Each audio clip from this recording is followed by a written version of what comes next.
ಎಂಬುದು ಎನ್ನ ಜೀವಕ್ಕೆ ಜೀವನಾಮ ವರವ ಕೊಡುವುದೊಂದು ಭಕ್ತಿ ಭಾವದ ನಾಮ ವರವ ಕೊಡುವುದೊಂದು ಭಕ್ತಿ ಭಾವದ ನಾಮ ಈ ಪರಿಪುಸಿಯಲ್ಲ ಶ್ರೀ ಪುರಂದರ ವಿಠಲ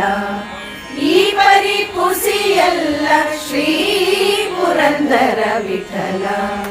ನಾಮವಿದ್ದರೆ ಸಾಕು ರಾಮ ನಿನ್ನ ನಾಮವಿದ್ದರೆ ಸಾಕು ರಾಮ